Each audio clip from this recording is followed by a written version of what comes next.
श्रीलंका की नौसेना ने बताया है कि उसने हिंद महासागर के उत्तरी तट से 104 रोहिंग्या मुसलमानों को मुक्ति दिलाई है। लगभग एक दशक से रोहिंग्या मुसलमान विश्व के विभिन्न क्षेत्रों में पलायनकर्ताओं का जीवन गुजार रहे हैं। इनमें से अधिकांश बांग्लादेश में शरणार्थी शिविरों में मौजूद हैं। जिन शरणार्थी शिविरों में रोहिंग्या मुसलमान जीवन गुजार रहे हैं, वहां पर जीवन व्यतीत करने की सबसे कम संभावनाएं पाई जाती हैं, विशेषकर स्वास्थ्य के क्षेत्र में। बांग्लादेश की सरकार ने यह घोषणा की है कि वो रोहिंग्या पलायनकर्ताओं को देश के सुदूर क्षेत्रों में स्थानांतरित करना चाहती है।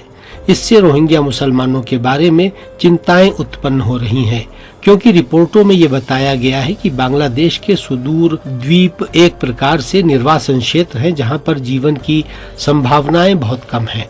शायद यही वजह है कि विश्व समुदाय ने इस बारे में बांग्लादेश को सचेत किया है। इसी बीच बांग्लादेश की सरकार का ये कहना है कि वहां पर रोहिंग्या मुसलमानों की उपस्थिति के कारण पैदा होने वाली आर्थिक, सामाजिक और वित्तीय समस्याओं के कारण उसकी विश्व समुदाय की ओर से सहायता की जानी चाहिए। रोहिंग्या मुसलमानों की समस्याओं के संदर्भ में ये बात तो स्पष्ट है कि बांग्लादेश के कॉक्स बाजार नामक क्षेत्र में 10 लाख से अधिक रोहिंग्या रहते हैं, जहां पर संभावनाएं बहुत ही कम हैं।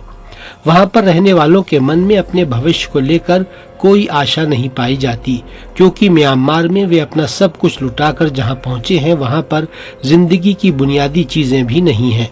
दूसरी ओर उनकी सहायता करने में बांग्लादेश की सरकार की अक्षमता ने उनको अधिक निराश किया है।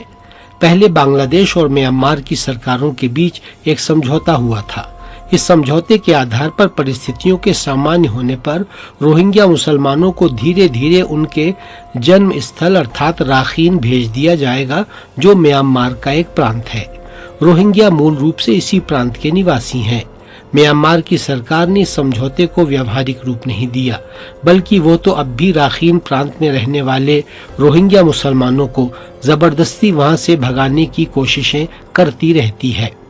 संयुक्त राष्ट्र संघ ने रोहिंग्या मुसलमानों को विश्व की ऐसी सबसे अत्याचारग्रस्त अल्पसंख्यक जाति बताया है, जो शरणार्थी शिविरों में अत्यंत दयनीय स्थिति में जीवन गुजार रही है।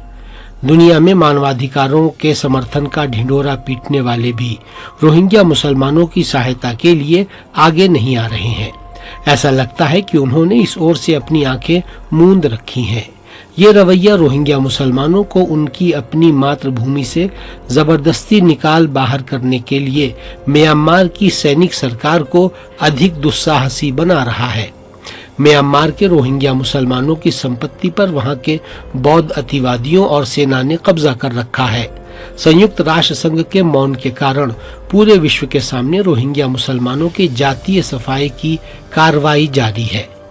इस कार्रवाई से जो बच निकलते हैं, उनको बांग्लादेश जैसे देशों में जाकर अत्यंत विषम परिस्थितियों में जिंदगी गुजारनी पड़ रही है।